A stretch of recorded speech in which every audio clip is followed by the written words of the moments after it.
When you're a wrestler, there's already multiple rules you have to follow. When you enter the ring, the safety of the person opposite you is in your hands, and taking care of them is paramount. While there are accidents all the time, there are rules in place by WWE that takes care of their stars. However, along with these rules, there are also guidelines and rules given to female wrestlers that they have to obey. While some make sense, similar to the general rules, others do not. Let's take a look at some of the rules WWE's female stars have to follow. It should be noted that some of these rules are old and enforced in the time of John Laurinaitis being in charge. Things may have changed since he was removed. Before we get into the rest of the video, don't forget to press that like button and make sure you subscribe to Wrestling Rambles with notifications on.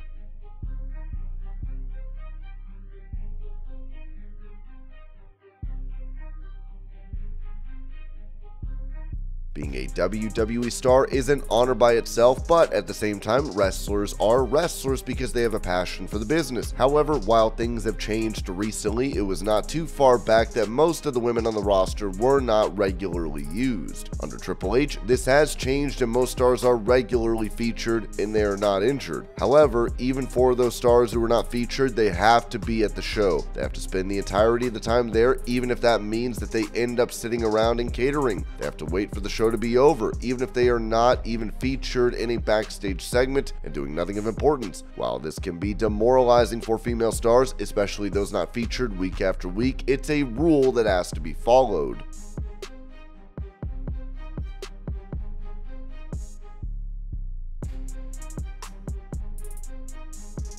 Back in the Attitude Era and Ruthless Aggression Era, it was common for female stars to be featured in Playboy. WWE even advertised this and had plenty of talk about which star was the cover girl of Playboy or had made it in the magazine. Given the wrestling was not really prioritized for them at the time, and with the exception of some, most were treated as eye candy, the stars had a pathway to making extra money and gaining fame through their appearances. However, even while the Divas Championship was introduced, a rule was made that female stars can't appear on Playboy any longer. WWE was trying to clean up its image and could not do so with their top female stars regularly appearing on Playboy. This is now extended to other online premium subscription sites, with WWE stars no longer allowed to pose for them. Mandy Rose was even champion when her site became popular and WWE let her go, making their stand on wrestler nudity more clear. This is one ban that remains to this day and seems unlikely to change soon, given that WWE want to give a certain impression about their style to the fans.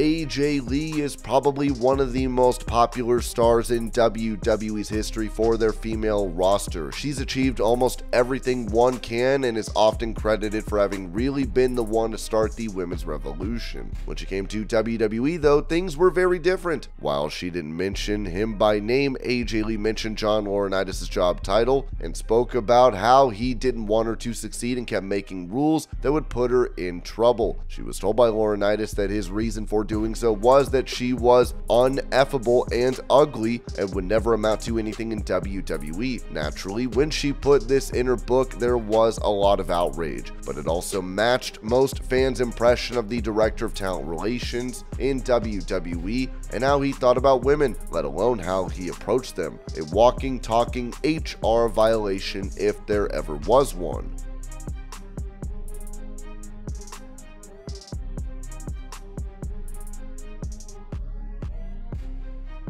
While this rule has now changed and WWE usually looks to hire athletes straight out of college, there was a time when John Laurinaitis changed the rule. They had to be good looking in a bikini and had to be swimsuit models. As a result, the company was often hiring stars who had no background in wrestling and had no idea what they were doing. Naturally, this affected the type of show that they could put on and fans were seeing it. Stars like Kelly Kelly, Alicia Fox, the Bella Twins, etc., while all proving their talent later on, were recruited from swimwear and lingerie catalogs. None of them had any experience with wrestling, and it showed in the beginning. It also worsened the women's division from where it had risen early in the Ruthless Aggression era thanks to the likes of Trish Stratus, Lita, Molly Holly, Victoria, and others of their ilk. Women took a huge step backwards in WWE because of this rule, and stars who were actually good at wrestling like Mickie James were humiliated live on TV. This was again apparently all due to the influence of John Laurinaitis and others like him backstage.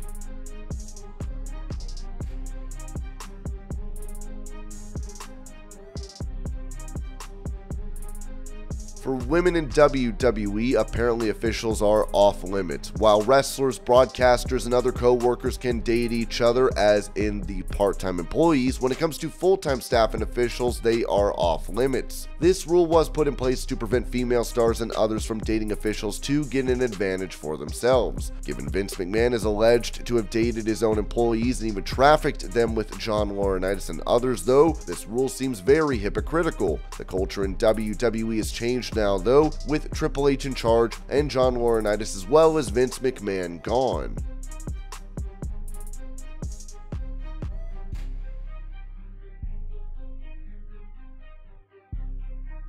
While most men come to the backstage area in sweatpants and t-shirts, that's not the same for the women. According to the leaked rules, women have to follow a strict dress code. This was again applied by the people of the last group to be in charge of WWE. They have to wear a dress and a pair of heels when they are traveling to arenas. As a result, some women are even forced to drive in those shoes so that they can look their best. This is a rule that seems to have changed from the past, but it is one that bothered a lot of women for a long time in WWE.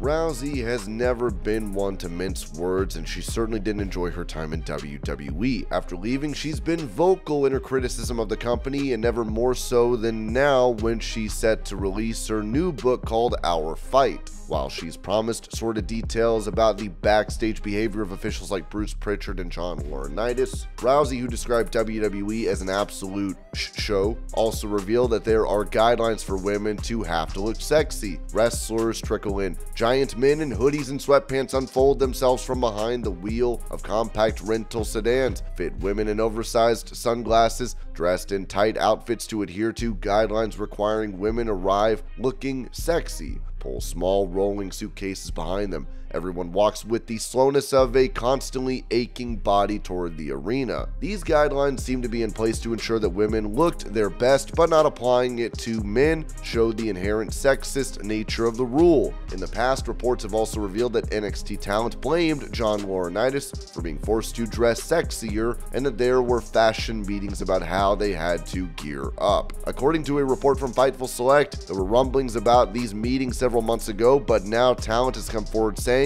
that there were NXT meetings under the guise of fashion consulting and fashion aid to play at the fact that the women on the brand were larger than life stars. Several women were told to dress sexier, and like Mandy Rose, with fashion consultants being brought in. Naturally, they took offense.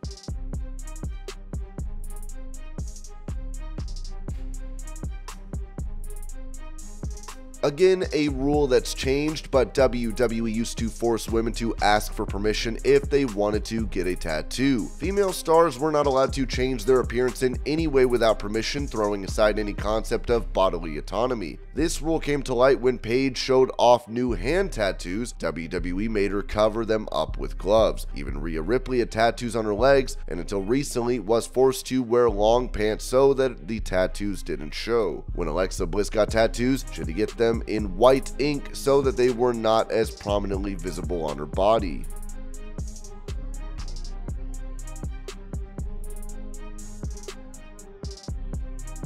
This is one of the oddest rules to be forced on WWE women. Apparently on Wednesday events in North Carolina, WWE women are not allowed to wear baby blue apparel, be it trunks or anything else. Most of WWE's shows are not on Wednesday, so this does not affect them much, but that does not change the strange nature of the rule. But if there was an event in North Carolina, women would not be allowed to wear these clothes. Why this is uncertain.